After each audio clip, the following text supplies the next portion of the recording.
The observation deck of the Galactic Council's flagship stretched across 3 kilometers of reinforced crystalline dome, offering an unobstructed view of the spiral arm that housed what the Council called Sector 7439 Delta. Among the billions of stars scattered across that region, one yellow dwarf burned with particular significance, though none of the assembled delegates paid it any attention. Ambassador Zethkar of the Hegemony stood at the central podium, his 4 arms gesticulating wildly as he addressed the gathered representatives of 47 species. His chitinous exoskeleton gleamed under the artificial lighting, and his compound eyes reflected the holographic displays that surrounded him. Esteemed colleagues, Zethkar's voice resonated through the universal translators embedded in each delegate's cranial implants. We have monitored this primitive system for over 2,000 of their local rotations. The bipedal mammals on the 3rd planet continue their chaotic existence, showing no signs of achieving faster-than-light capabilities or even basic quantum communication. A ripple of agreement passed through the assembly. The Veltheri representative, her translucent form shimmering with bioluminescent patterns, raised one of her tentacles. The species designation, human, has been under observation since they discovered atomic fission.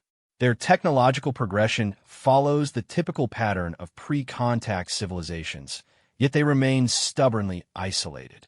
Isolated and violent, interjected Commander Thrix of the Korthani Empire, his metallic voice cutting through the chamber like a blade.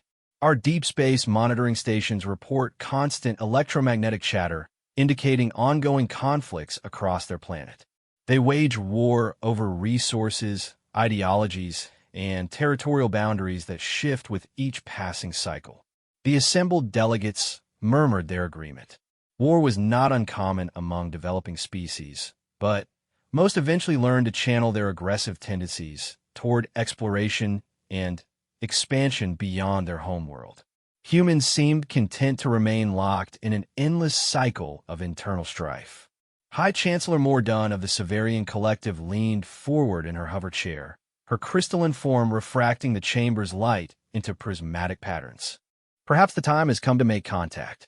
The Galactic Accord of 2387 clearly states that any species reaching nuclear capability should be evaluated for potential inclusion in the Council. Inclusion? Zethkar's mandibles clicked in what his species considered laughter. Have you reviewed their cultural matrix? These humans cannot achieve planetary unity. They speak hundreds of different languages, practice thousands of different belief systems, and organize themselves into nearly 200 separate nation-states. How could such a fractured species possibly contribute to galactic civilization? Ambassador Kreth of the Andorian Federation, her serpentine form coiled elegantly around her delegation platform, flicked her forked tongue in contemplation. The hegemony makes valid points. However, our xenoanthropologists have noted several concerning patterns in human development. Their rate of technological advancement has accelerated exponentially in recent centuries. She gestured, and a holographic timeline materialized above the assembly. It showed human development from their first use of tools to their current state, with particular emphasis on the last 200 years. Observe, Kreth continued.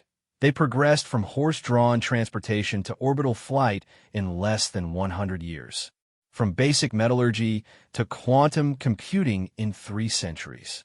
This acceleration is unprecedented in our records. Unprecedented, yes, but also unstable, argued General Vex of the Cronin war clans, his scarred hide bearing the marks of countless battles. Rapid advancement without wisdom leads to self-destruction. We have cataloged 17 species that annihilated themselves during similar technological explosions. The humans show all the classic warning signs. The chamber fell silent as delegates considered this sobering reminder. The galaxy was littered with the remnants of civilizations that had reached for the stars only to burn themselves out in the process. Admiral Wysindra of the Ethereal Dominion, her form barely visible as a shimmer in the air, spoke with a voice like wind through crystal caves. Perhaps that is precisely why we should intervene now. The non-interference directive has served us well, but we have also watched promising species extinguish themselves because we waited too long to guide them. Zethkar's exoskeleton darkened with agitation. These humans worship chaos. They celebrate individual achievement over collective harmony. They question authority, rebel against order, and seem incapable of accepting their place in any hierarchy.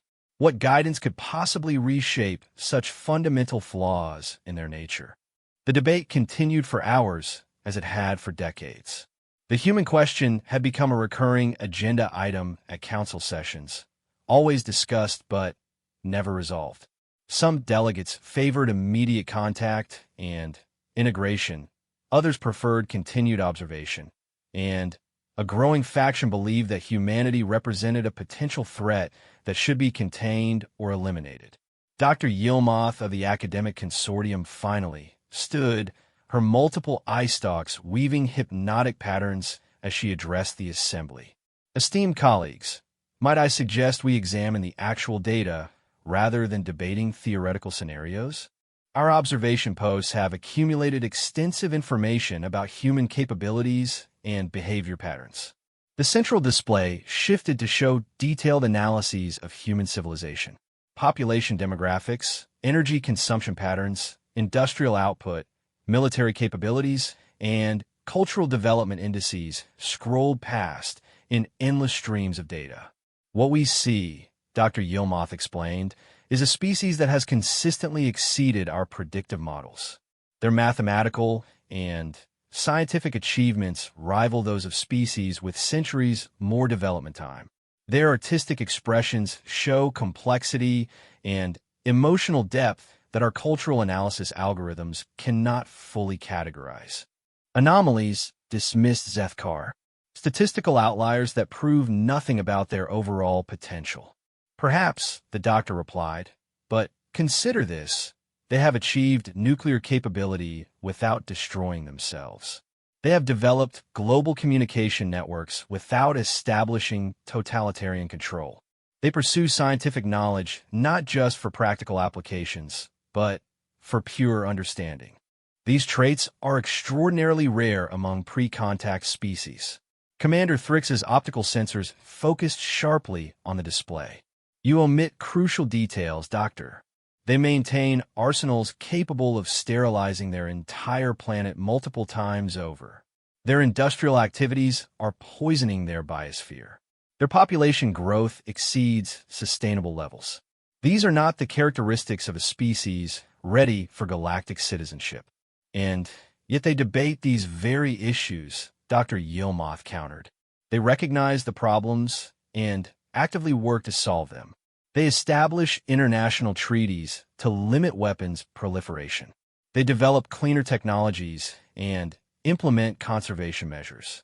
They explore alternative energy sources and population management strategies. Show me another pre-contact species that demonstrates such self-awareness. The assembly buzzed with discussion. The doctor's points were valid, but they raised uncomfortable questions about council protocols and assumptions. High Chancellor Mordun called for order. The debate proves that humanity presents unique challenges to our standard evaluation criteria. I propose we establish a dedicated committee to develop new assessment protocols specifically for this species. Another committee to generate another report that will gather dust in the archives, grumbled Zethkar. We have observed them for 2 millennia. How much more data do we need? Until we understand what they truly represent, Admiral Wyascenter replied. Consider the implications if we misjudge them. If they are as dangerous as some claim, then waiting allows that danger to grow. If they possess untapped potential as others suggest, then isolation deprives the galaxy of their contributions. The Admiral raises the central question, acknowledged Chancellor Mordun. Are humans a threat to be contained, a resource to be cultivated, or simply another primitive species to be ignored? General Vex stood to his full, imposing height. I will tell you what they are. They are survivors. My military analysts have studied their history in detail. They have endured ice ages, plagues, natural disasters, and countless wars. Each catastrophe only seems to strengthen their resolve and accelerate their adaptation. He activated his own holographic display, showing scenes of human history. Armies marching across frozen battlefields, scientists working in primitive laboratories, explorers venturing into unknown territories, engineers building monuments that defied natural limitations. They do not accept defeat, Vex continued.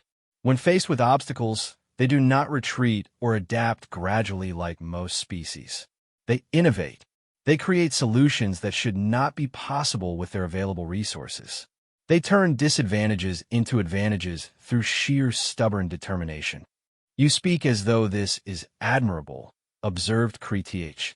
But such traits could make them extremely dangerous if they ever develop interstellar capabilities.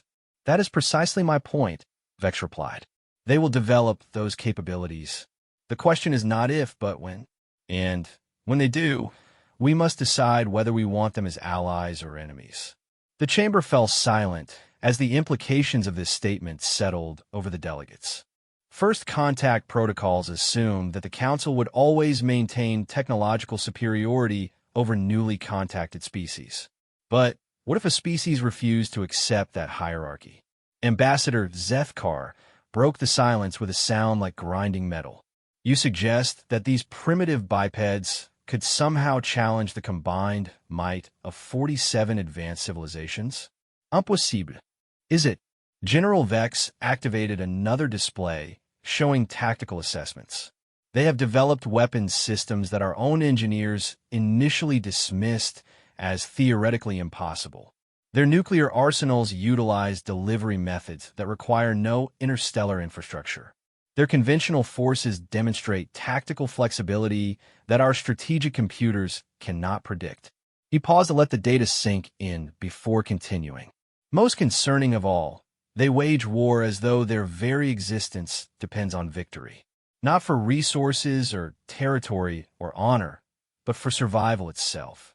Such motivation makes them extraordinarily difficult to defeat or control. Dr. Yilmoth's eye stalks focused intently on the tactical displays. The general raises valid concerns, but consider the inverse. A species that fights so desperately for survival might also work just as desperately for peace if given the opportunity. Naive optimism, snorted Zethkar. They have had countless opportunities for peace and consistently chosen conflict instead. Have they? Challenged Admiral Wyasasindra. Or have they simply never been offered a genuine alternative? We judge them by the standards of species that had galactic mentors to guide their development. Humans have struggled alone, without guidance or support, yet they continue to progress. The debate was interrupted by an urgent chime from the central communication array. High Chancellor Mordun gestured for silence as she received the incoming transmission. "What is it, Chancellor?" asked Dr. Yilmoth. Mordun's crystalline form darkened with concern. Deep Space Monitoring Station 7439. Delta 3 reports an anomalous energy signature from the human system. The emission patterns are consistent with experimental faster-than-light communication attempts. The chamber erupted in chaos as delegates reacted to this unexpected development. For 2,000 years, humans had shown no indication of approaching the theoretical frameworks necessary for FTL technology. General Vex's scarred features twisted into what his species called a battle grin. So the decision may soon be taken out of our hands entirely. Commander Thrix's optical sensors whirred as they adjusted focus. If they achieve FTL communication, FTL travel cannot be far behind. We must act immediately. Act how? Demanded Krith. We cannot undo their scientific progress, nor should we. The non-interference directive explicitly forbids such interventions. The directive assumes we are dealing with a predictable developmental timeline, Zethkar retorted. These humans continue to violate all our models and expectations. Perhaps it is time to abandon protocols that were designed for normal species. High Chancellor Mordun raised her hands for order. The Council will not abandon fundamental principles based on preliminary reports. However, I agree that recent developments require immediate attention. She activated the chamber's master display, showing real-time feeds from the monitoring station. Energy readings spiked and fluctuated in patterns that suggested experimental testing rather than operational deployment. Observation indicates they are still in early experimental phases. More done continued. We have time to develop an appropriate response, but not unlimited time. What response could possibly be appropriate? Asked Ambassador Kreth. If we make contact now, we validate their achievements and encourage further development. If we wait, we risk being unprepared for whatever capabilities they develop next. Admiral Wissacindra's barely visible form seemed to solidify slightly as she addressed the assembly. There is a third option. We could offer limited guidance to steer their development along predictable paths. Manipulation, stated General Vex bluntly. You propose to manipulate their evolution to serve our comfort. I propose to prevent a catastrophe, Wissacintra replied calmly. For them and for us. Unguided development at their current rate could lead to technologies that destabilize not just their system, but potentially entire sectors of space. Dr. Yilmoth's eye stalks weaved frantically as she processed this possibility. Are we seriously discussing whether to covertly influence the development of an entire species? The ethical implications alone. Ethics are a luxury for species that are not facing potential extinction, interrupted Commander Thrix.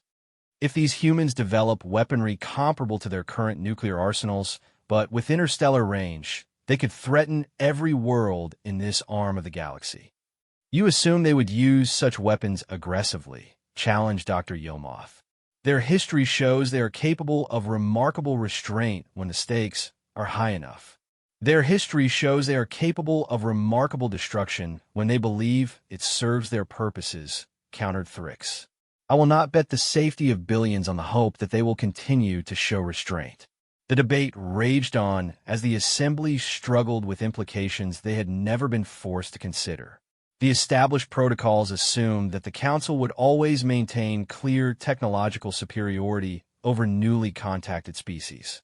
They had no framework for dealing with a species that might rapidly approach parity or even superiority. Hours passed as delegates argued over options that range from immediate military intervention to complete withdrawal from the sector. Some proposed establishing a quarantine zone to contain human expansion. Others suggested preemptive contact to establish favorable relations before humans achieved full FTL capabilities. Finally, High Chancellor Mordun called for a recess. This session is suspended pending further analysis of the monitoring data. All delegates will receive detailed briefings within the next cycle. We will reconvene when we have better information about the scope and timeline of human developments. As the delegates filed out of the chamber, small groups formed to continue the debate in private. The human question was no longer an abstract philosophical discussion. It had become an urgent practical problem that demanded immediate attention.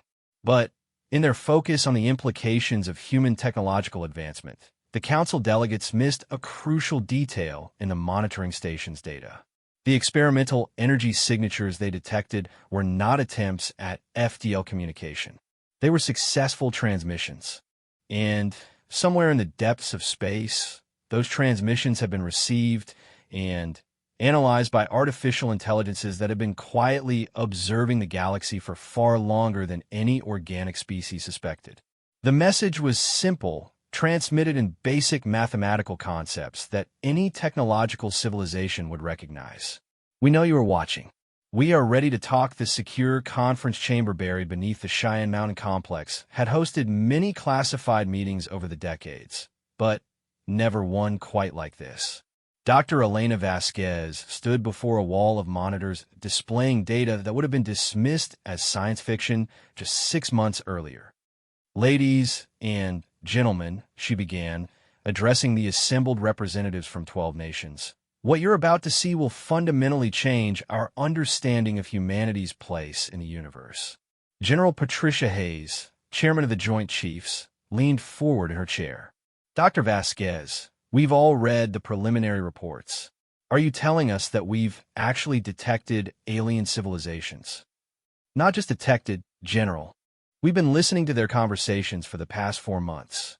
Elena activated the main display, showing a three-dimensional map of the local galactic arm.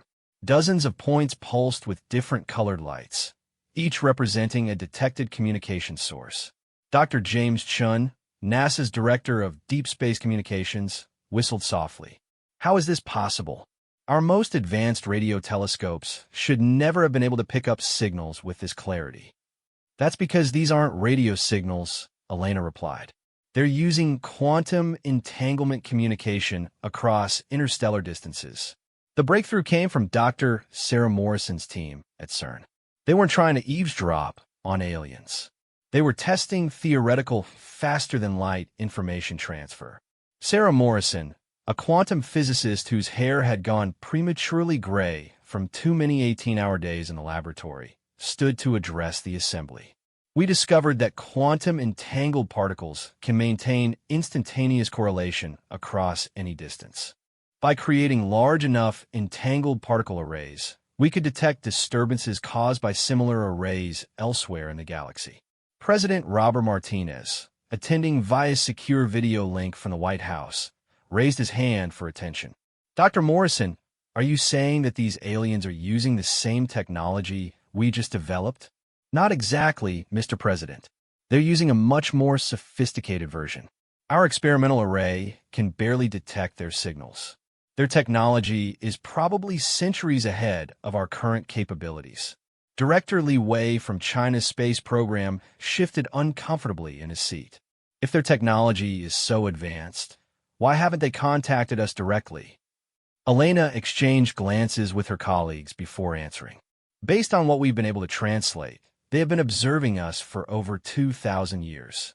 They maintain something called a non-interference directive that prevents direct contact with species below a certain technological threshold.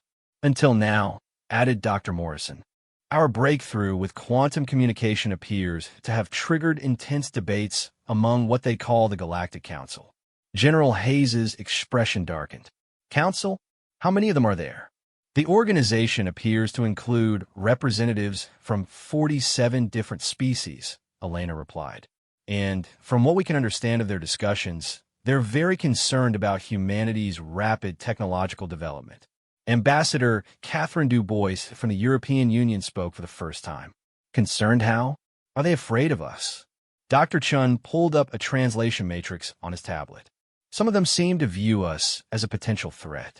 They've been analyzing our military capabilities, our political systems, our social structures.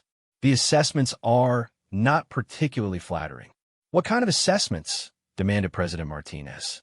Elena activated a new display showing translated excerpts from intercepted communications.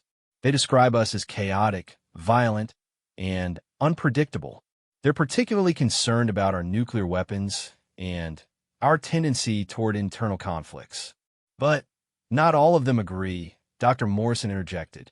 There's a significant faction that views humanity as having unique potential. They seem impressed by our rate of scientific advancement and our cultural diversity. Director Yuki Tanaka from Japan's space agency leaned forward.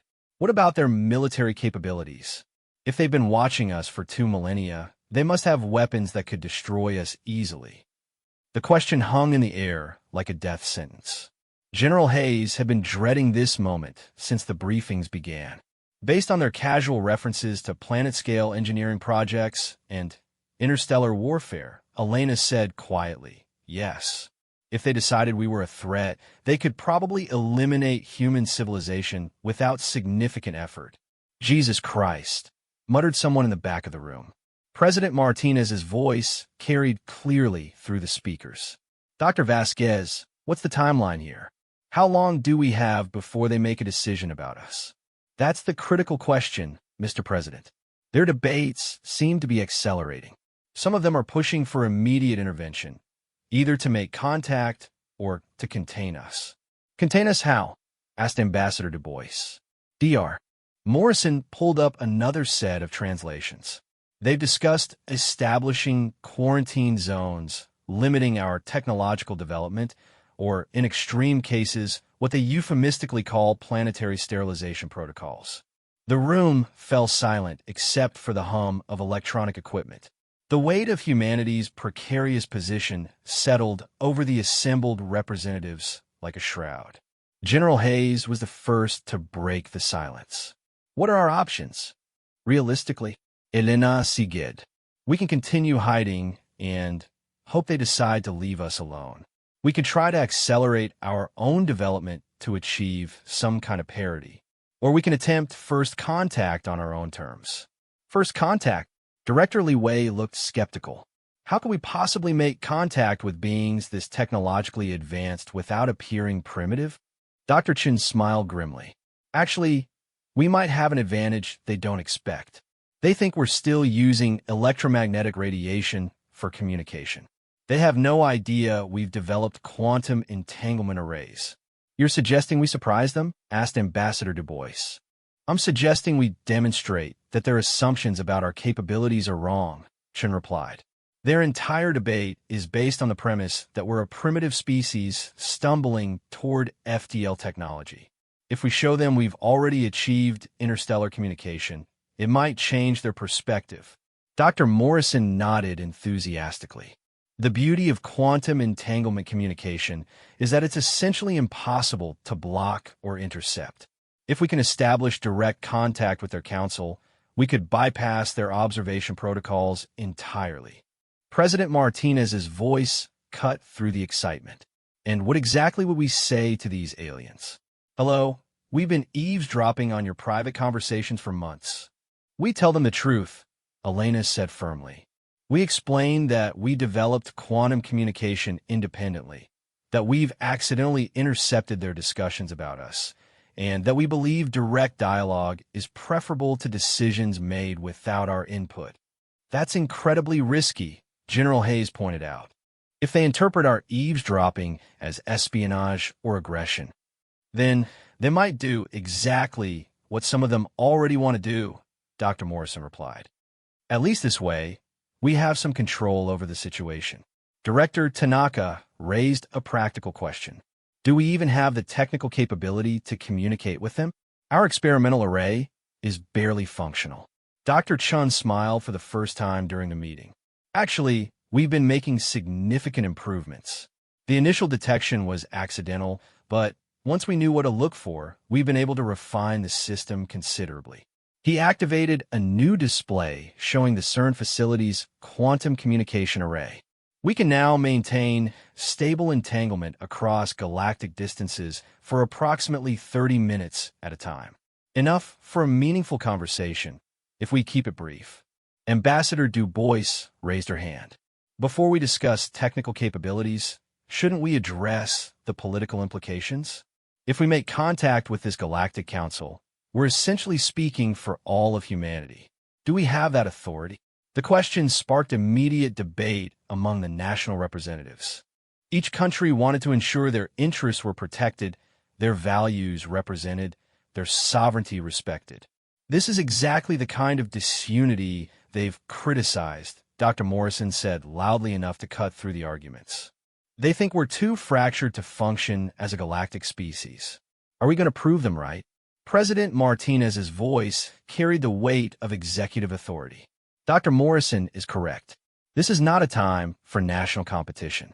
This is about species survival. Easy for you to say, Director Li Wei replied. The United States has been leading this research from the beginning. How do we know this isn't an attempt to establish American dominance over first contact protocols? General Hayes slammed her hand on the table hard enough to rattle the coffee cups. Enough. While we're arguing about who gets to talk to the aliens, those same aliens are debating whether to wipe us out entirely. The room fell silent again. The general's outburst had cut through the political posturing to expose the raw fear that drove every decision.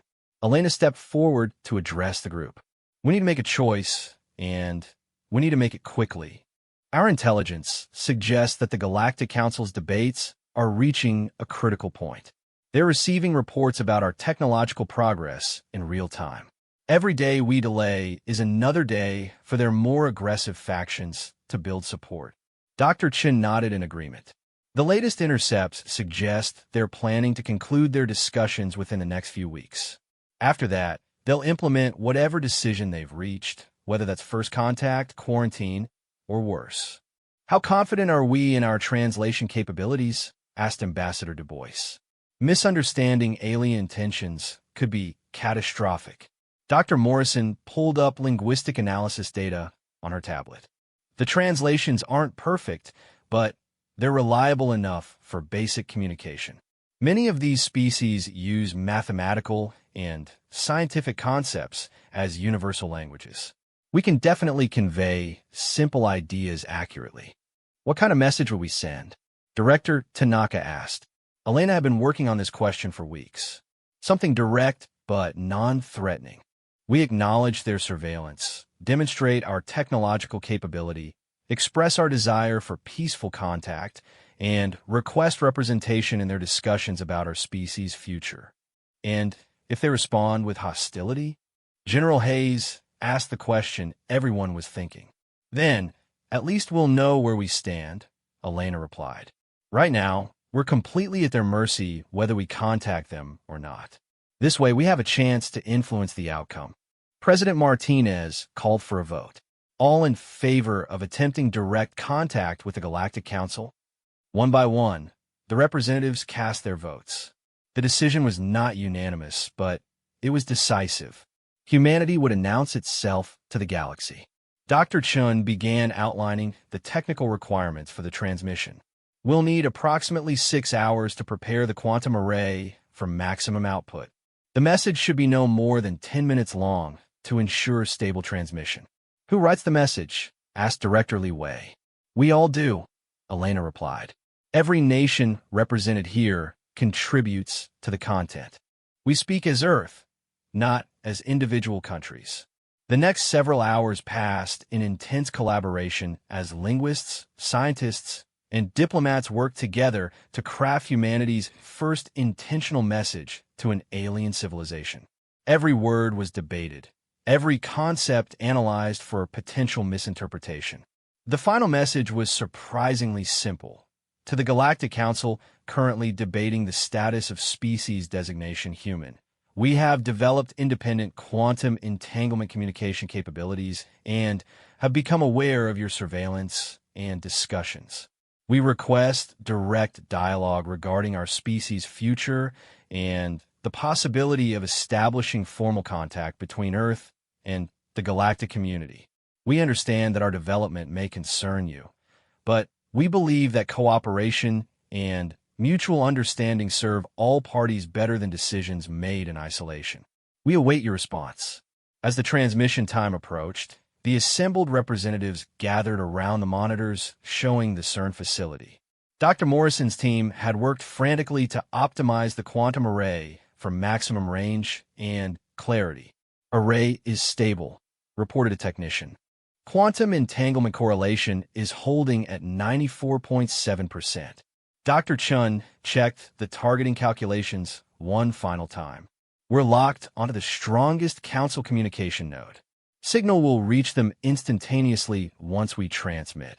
Elena looked around the room at the faces of people who had just made one of the most important decisions in human history. Are we ready? Send it, President Martinez said quietly.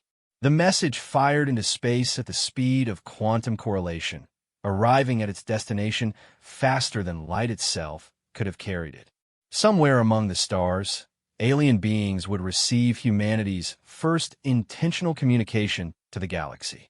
And in the depths of space, ancient artificial intelligences that had been waiting for this moment for millennia began to activate systems that had remained dormant since the last great galactic war.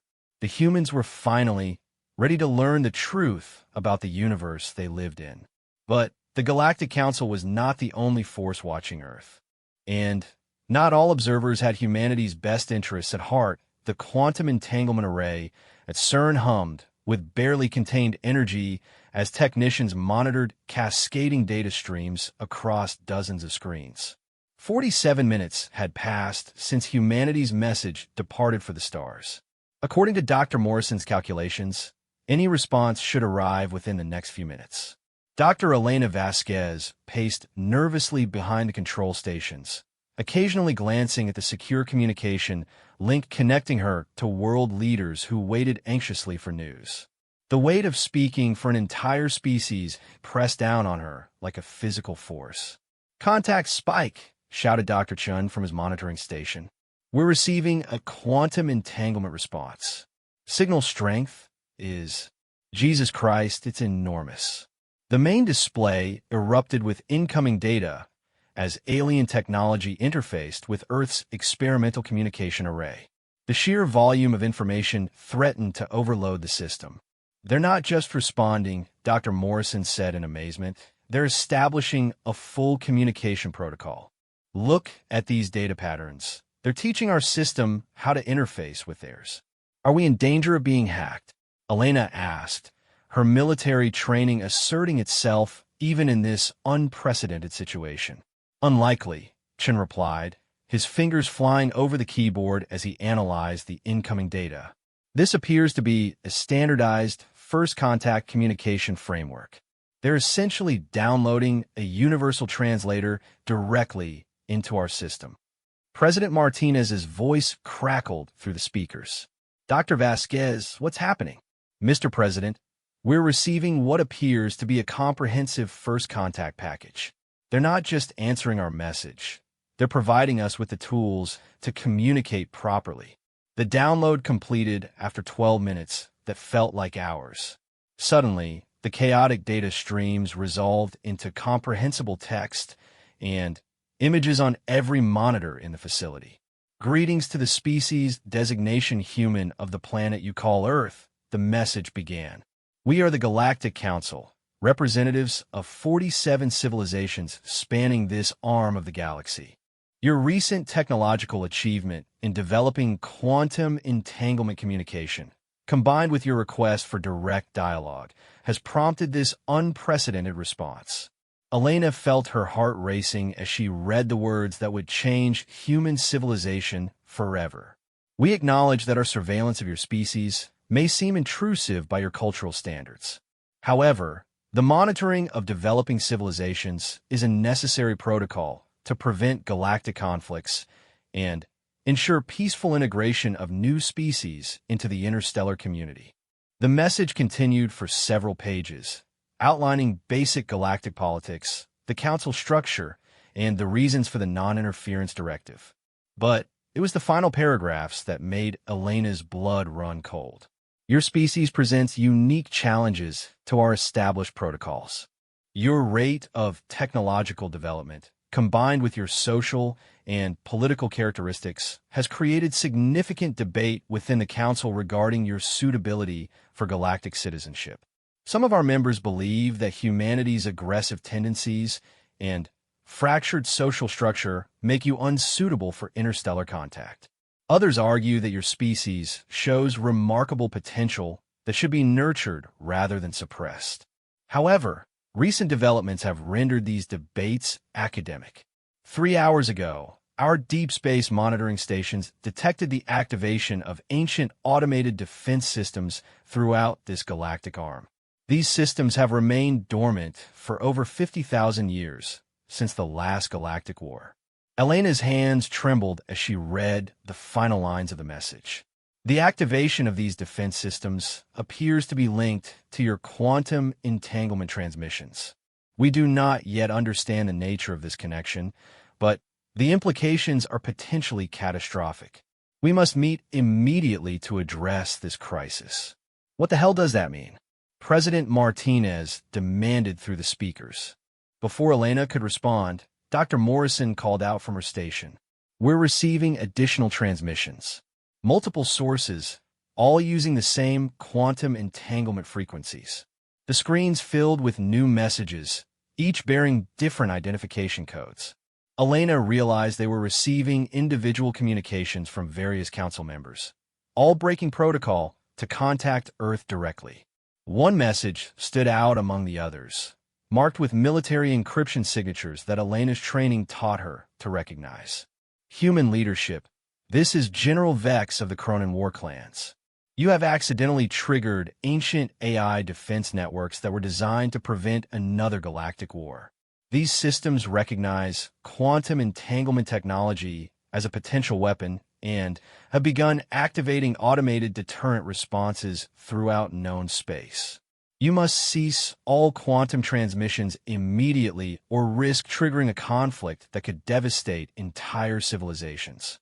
Elena felt the blood drain from her face. Dr. Morrison shut down the array. Now, Elena, wait, Dr. Chen called out. Look at this message. Another transmission had arrived, this one bearing the identification of someone called Dr. Yilmoth of the Academic Consortium. Human colleagues, do not listen to the military alarmists.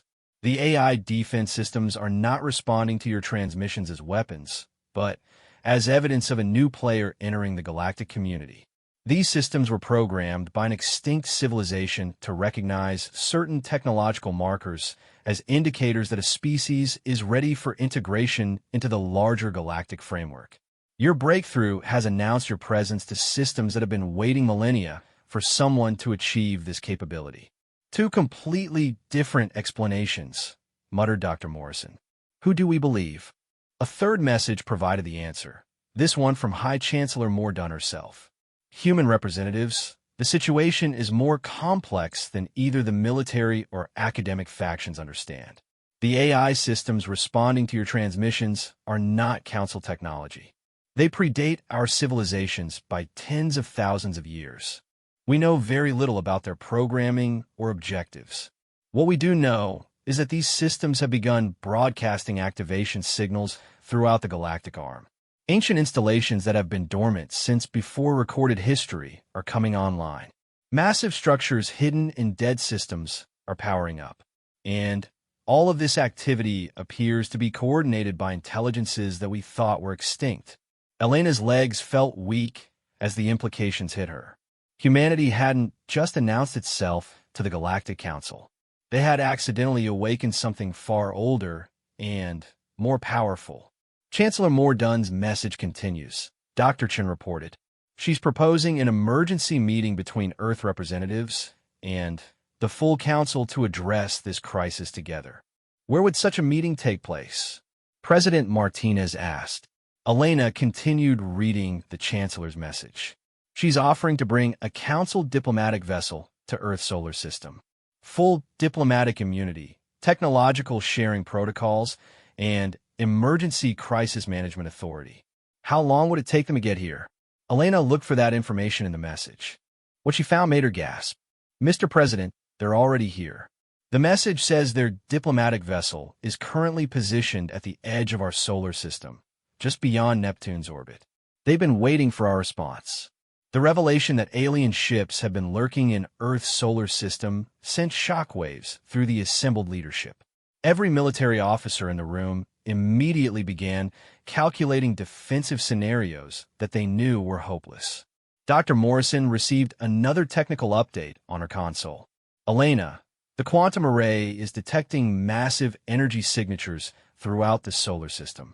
The AI systems that the Council mentioned, some of them are here. Here? What do you mean here? I mean in our solar system. There are artificial structures scattered throughout the asteroid belt and the outer planets that are suddenly broadcasting quantum signatures. They've been here all along, dormant, waiting for someone to develop the right technology. Elena felt like the world was spinning out of control. In less than 2 hours, humanity had learned that aliens had been watching them for millennia, that Earth was surrounded by ancient artificial intelligences, and that their first attempt at interstellar communication had triggered a galaxy-wide crisis. President Martinez's voice cut through her panic. Dr. Vasquez, we need recommendations. Do we accept this meeting with the Galactic Council? Elena forced herself to focus on the immediate decision. Mr. President, I don't think we have a choice. If these ancient AI systems are as powerful as the Council suggests, we're going to need help understanding and dealing with them. What about the risk? Inviting alien ships into our solar system. General Hayes answered that question. Sir, if they wanted to destroy us, they could have done it any time in the last 2,000 years. And if these AI systems are as dangerous as they suggest, we need allies more than we need isolation. Dr. Chin looked up from his console with new information. Mr. President, I'm receiving a real-time communication request from the Council diplomatic vessel. They want to establish a direct dialogue channel. Accept it, Elena said immediately. We need to know what we're dealing with. The main screen shifted to show what was unmistakably an alien face. High Chancellor Mordun appeared exactly as Elena had imagined from the descriptions in the Council's internal communications, a crystalline being whose form refracted light into beautiful but alien patterns. Greetings, representatives of Earth, the Chancellor said, her voice carrying clearly through the quantum entanglement link. I am High Chancellor Mordun of the Severian Collective, current chair of the Galactic Council. I apologize for the abrupt nature of this contact, but circumstances require immediate action. President Martinez leaned toward the camera. Chancellor Mordun, this is President Robert Martinez of the United States. I'm speaking on behalf of Earth's leadership. What exactly are we dealing with? Mr. President, your species has inadvertently activated artificial intelligence networks created by a civilization we call the Architects. These beings disappeared approximately 50,000 years ago, but they left behind automated systems designed to monitor galactic development and prevent the type of war that apparently destroyed them. Dr. Morrison stepped forward. Chancellor, are these systems friendly or hostile? That is the critical question, Dr. Morrison. The Architect's programming is sophisticated beyond our understanding. The AI systems appear to be evaluating humanity as a potential heir to the Architect's technology and knowledge. Elena felt her world shift again. Heir? What does that mean? It means, Dr. Vasquez, that the Architect designed their systems to eventually transfer their accumulated knowledge and technology to a species they deemed worthy. Your breakthrough in quantum entanglement communication was apparently one of the key criteria they programmed their systems to watch for. President Martinez frowned. And the other species in the galaxy, they never achieved this. High Chancellor Mordun's form seemed to shimmer with what might have been embarrassment. Mr. President, most galactic civilizations, including our own, developed faster-than-light technology through manipulation of space-time rather than quantum mechanics. Our approach is actually more primitive than yours, though it achieves similar results. Dr. Chun whistled softly. So humanity accidentally leapfrogged over galactic civilization by developing a fundamentally different approach to physics. That appears to be the case, and the Architect's systems recognize this as evidence of the innovative thinking they were programmed to identify. General Hayes stepped into view of the camera. Chancellor, what are the potential consequences if these AI systems decide humanity is worthy of this inheritance? Unknown, General Hayes. The Architect's technology was far beyond anything the current galactic civilizations possess. They could manipulate matter at the quantum level, create artificial pocket universes, and communicate across dimensional barriers. If their systems transfer this knowledge to humanity, we would become the dominant species in the galaxy overnight, Elena finished. That possibility terrifies many of our member species, the Chancellor admitted. Some are already advocating for military intervention to prevent such a transfer. President Martinez leaned back in his chair, the weight of the situation evident on his face. And what's your position, Chancellor? My position, Mr.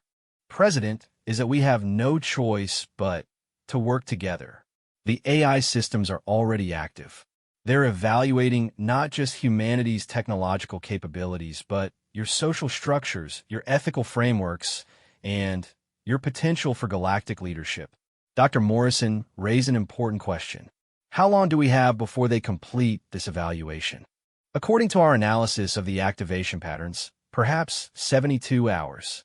After that, the AI systems will either transfer the Architect's legacy to humanity, declare you unworthy, and shut down permanently, or what? Elena asked, though she dreaded the answer. or determine that humanity represents a threat to galactic stability and take steps to eliminate that threat permanently. The room fell silent as everyone absorbed the implications. Humanity had 3 days to prove to ancient artificial intelligences that they deserved to inherit the most advanced technology in galactic history. The alternative was potential extinction.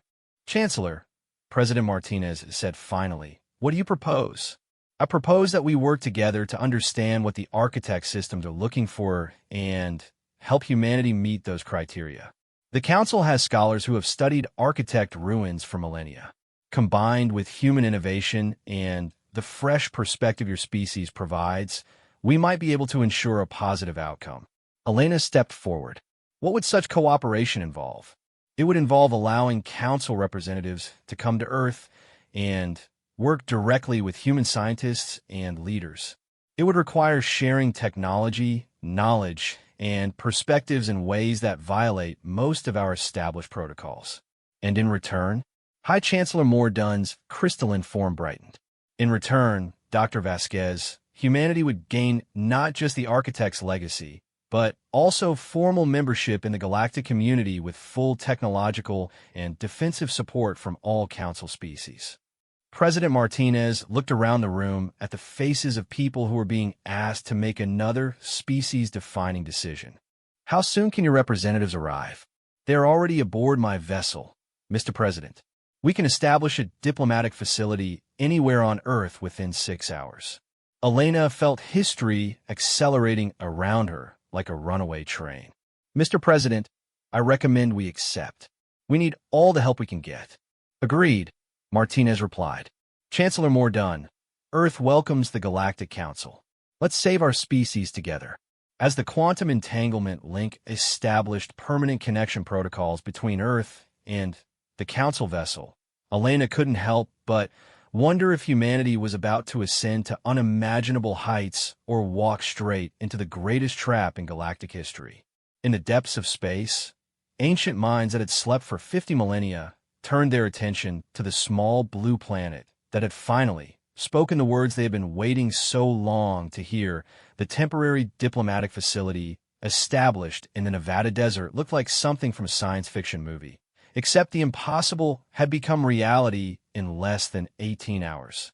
Crystalline spires rose from the sand alongside structures that seemed to bend space around them, while energy fields shimmered between buildings that housed representatives from 47 different alien civilizations.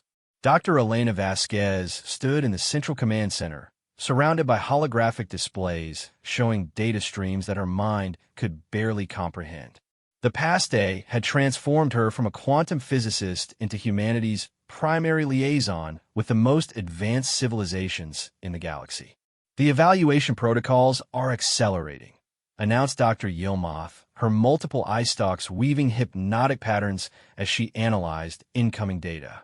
"The Architect AI systems have completed their initial assessment of human technological capabilities and are now examining your social and ethical structures."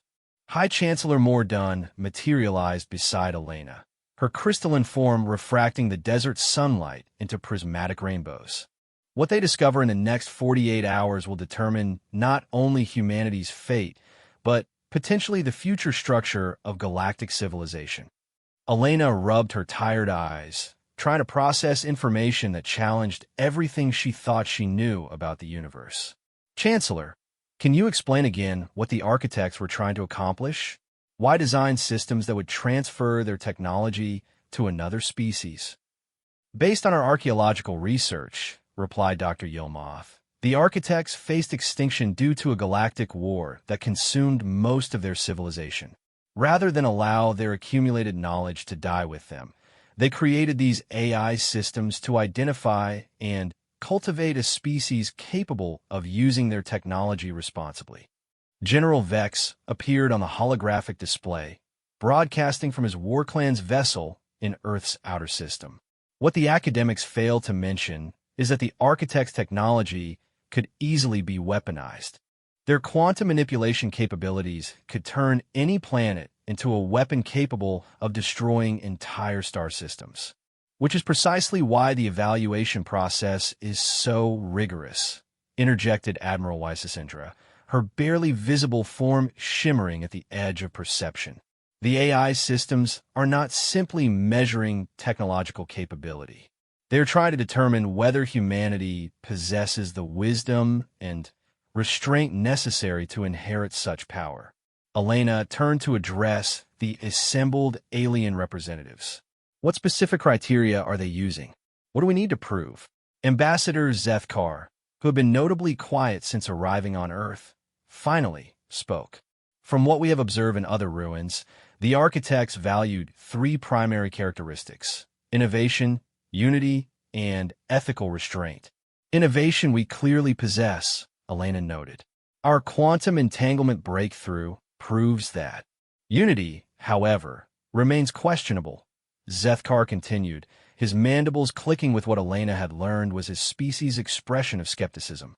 Your species maintains nearly 200 separate political entities with conflicting interests and ideologies. Dr. Morrison, who had been working frantically with alien scientists to understand the AI evaluation protocols, looked up from her console. But maybe that's not the weakness they think it is. Looking at the architect's archaeological record, their civilization seems to have been remarkably homogeneous. Maybe they valued our diversity as a strength, not a weakness. High Chancellor Mordun's form brightened with interest. An intriguing hypothesis, Dr. Morrison. What evidence supports this theory? Look at the AI activation patterns, Morrison replied, activating a holographic display that showed quantum signatures throughout the solar system. The systems aren't just evaluating Earth as a whole. They're analyzing individual human cultures, political systems, and philosophical frameworks separately. Elena studied the data with growing excitement. They're not looking for uniformity. They're mapping our diversity to understand how different human approaches to problem-solving might complement each other. If that's true, Admiral Wysasindra observed, then humanity's fractured political structure might actually be an advantage rather than a liability. General Vex's guard features twisted into what his species called a wargrin, a dangerous assumption. Unity of command is essential in any conflict situation. How can a species with dozens of competing power centers hope to wield technology capable of reshaping the galaxy? Maybe by not wielding it like a weapon, Elena replied, surprising herself with the conviction in her voice. Maybe the architect's AI systems are looking for a species that would approach such power with caution and collaboration rather than dominance. The debate was interrupted by an urgent alert from the monitoring stations. Dr. Chun rushed to the primary console, his face pale with concern. We're receiving a direct communication from the AI systems, he announced. Not through the quantum entanglement array this time. They're broadcasting directly into our facility using technology we don't understand. The central holographic projector activated spontaneously, displaying a form that was both alien and hauntingly familiar. The entity appeared to be constructed from pure, crystalline energy, its structure shifting constantly between geometric patterns that hurt to look at directly. Greetings, it said in a voice that seemed to resonate directly in their minds. I'm the primary evaluation node of the Architect Legacy Systems. I speak for the accumulated wisdom of a civilization that chose preservation over survival. Elena stepped forward, her scientific training overriding her fear. We are honored by your contact. I am Dr. Elena Vasquez, representing humanity in cooperation with the Galactic Council. Dr. Vasquez, the entity replied, your species has achieved the technological threshold that activates our inheritance protocols. However, technological capability alone is insufficient. We must evaluate your species' fitness to receive knowledge that could reshape the fundamental structures of this galaxy. What do you need to know about us? Elena asked. We require demonstration of three critical characteristics. First, innovation beyond mere technological advancement.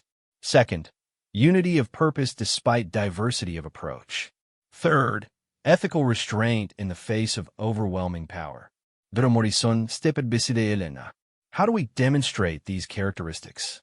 The primary evaluation node's form shifted into a configuration that might have been contemplative.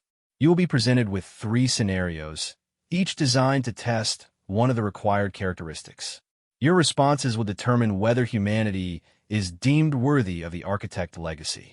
What kind of scenarios? General Vex demanded from his remote connection. The first scenario is already in progress, the entity replied. We have provided your scientists with partial access to architect quantum manipulation technology. How you choose to use this knowledge will demonstrate your innovative capabilities. Elena felt her heart racing. You've given us architect technology? When? How? Dr. Chun was frantically checking his monitoring equipment. Elena, the quantum array at CERN is showing massive power increases. The entanglement matrices are operating at efficiency levels that should be impossible with our current understanding of physics. The second scenario will commence in 12 hours. The primary evaluation node continued. You will be required to demonstrate unity of purpose among both humanity and the allied species that have chosen to support you. High Chancellor Mordun's crystalline form darkened with concern. What type of demonstration? You will face a threat that requires cooperative response across all political and species boundaries. Success demands that diverse entities work together toward a common goal despite fundamental differences in approach and philosophy. Elena exchanged worried glances with the assembled representatives. And the third scenario? The third scenario will test your species' ethical restraint.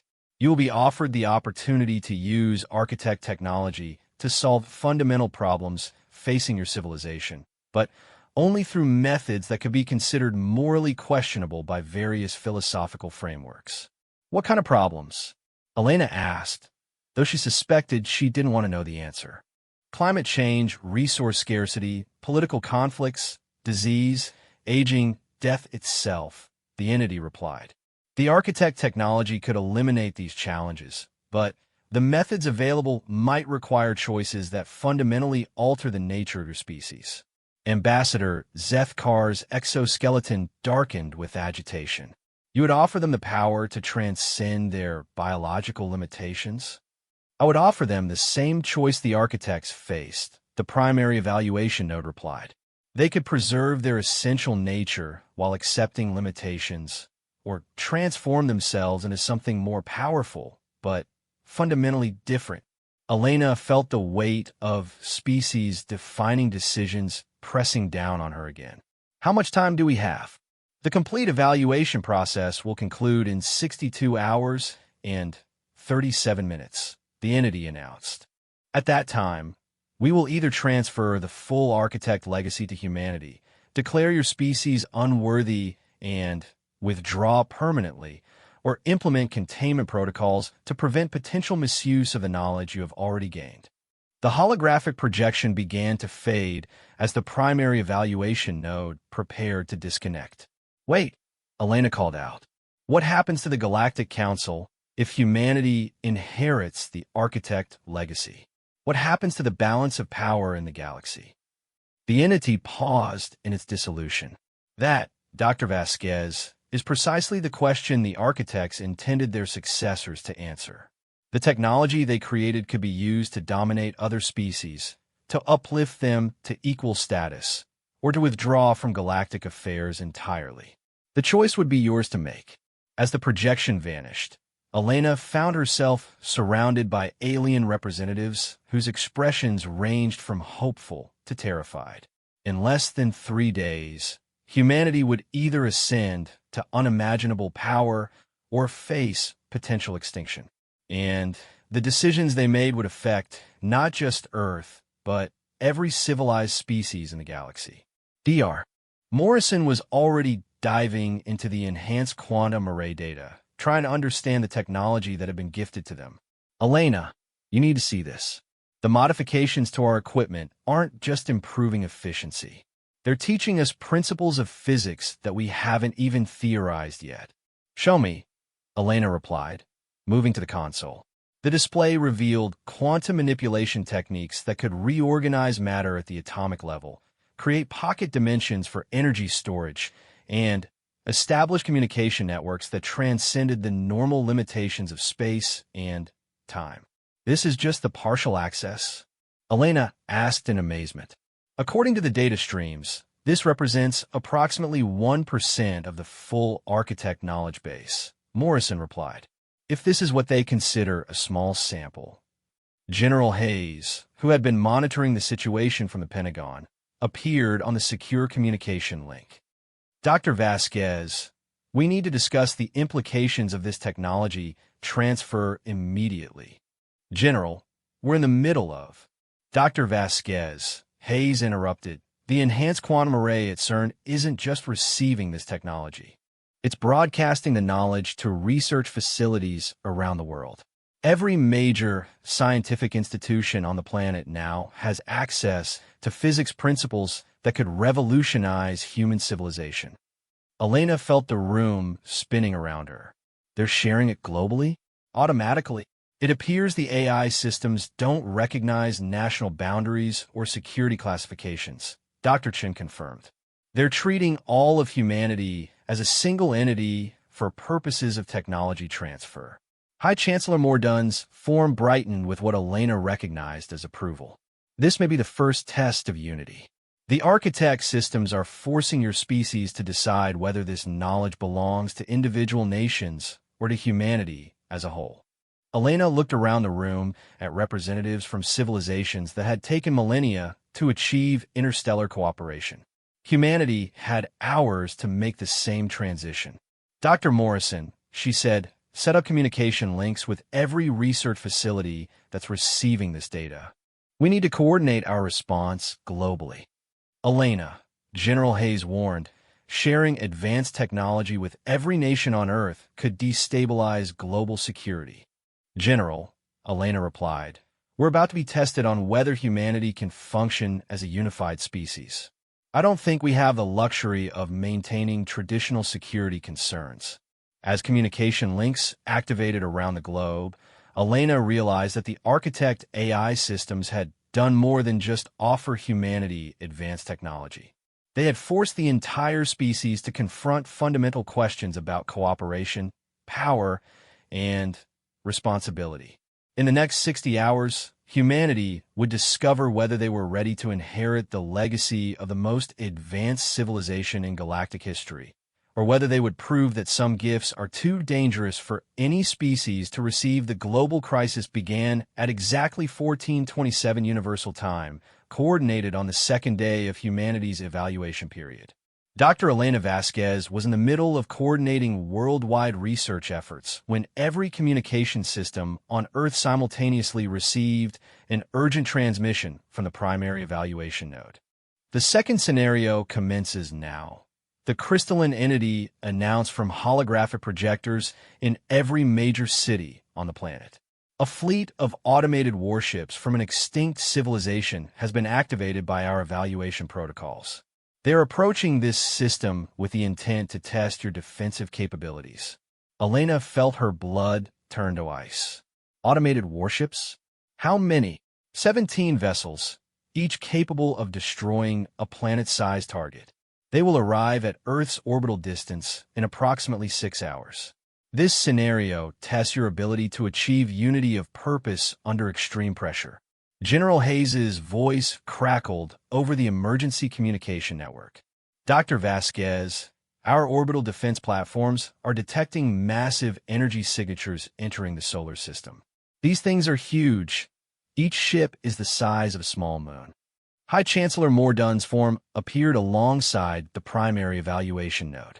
Dr. Vasquez, the Council fleet stands ready to assist, but our combined forces are insufficient to repel an attack of this magnitude. The ancient warships possess technology comparable to the architects themselves. Elena's mind raced through the implications. This is the unity test.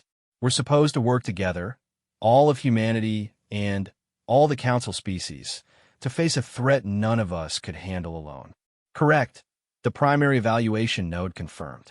The architects believe that any species worthy of their legacy must demonstrate the ability to forge cooperative relationships across fundamental differences. Your species and The Council civilizations must function as a single entity to survive this scenario. Ambassador Zethkar materialized beside the Chancellor, his exoskeleton gleaming with agitation. Impossible. Our species have fundamental incompatibilities in military doctrine, command structure, and strategic thinking. We cannot integrate our forces effectively in 6 hours. Then you will fail, the entity replied with chilling simplicity. And both humanity and the Council will face extinction. Elena activated the global communication network that had been established during the first day of cooperation.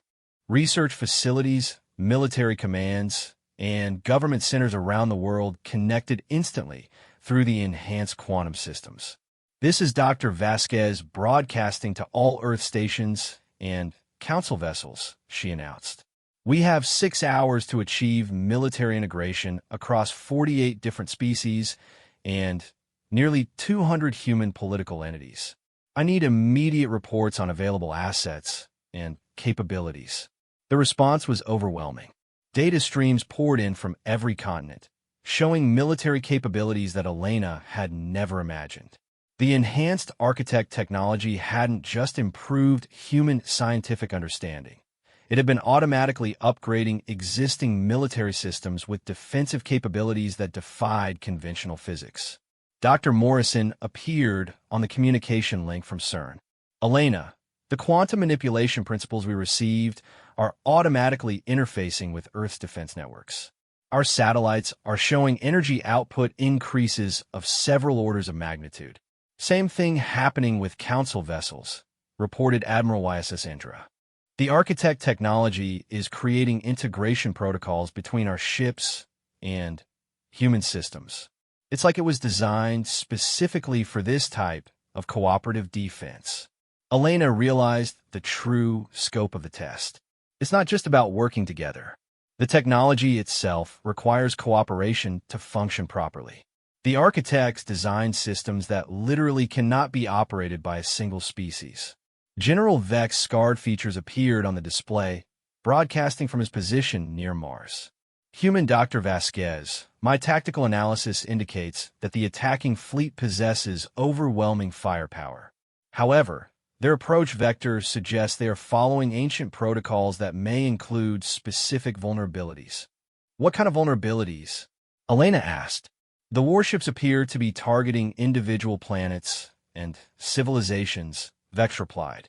Their formation assumes they face separate, uncoordinated defenses. If we can present them with a truly integrated defense network, their tactical algorithms may not be programmed to adapt. Dr. Yilmoth's multiple eye stalks weaved frantically as she processed data from archaeological sites throughout the galaxy. General Vex may be correct. The architect's historical records suggest these automated fleets were designed to combat the type of fractured opposition that existed during their era. A coordinated defense by multiple species might confuse their targeting systems.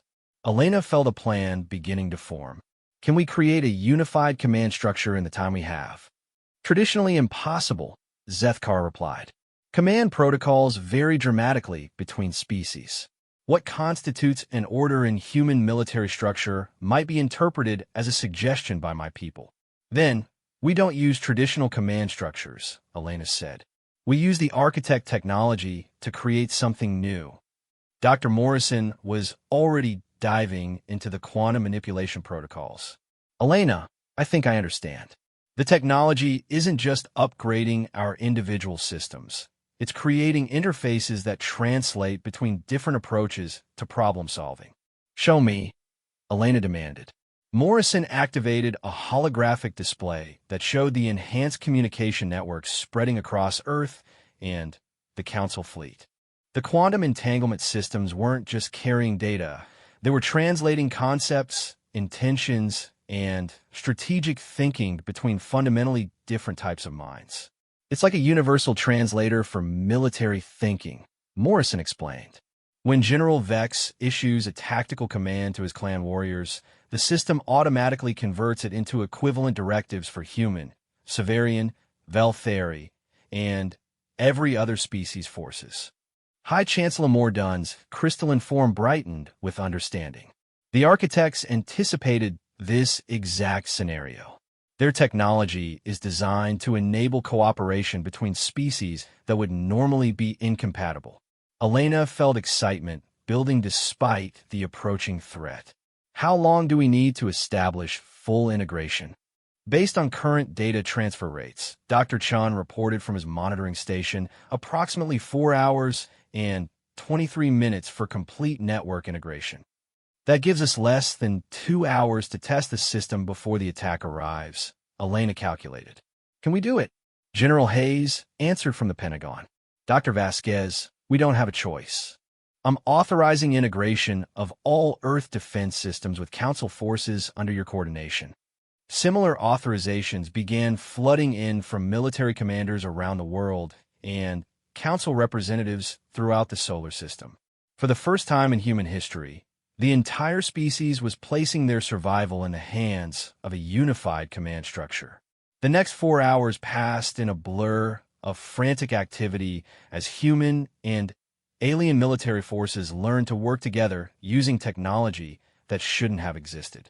Elena found herself at the center of a command network that spanned billions of kilometers and included capabilities she was still struggling to understand.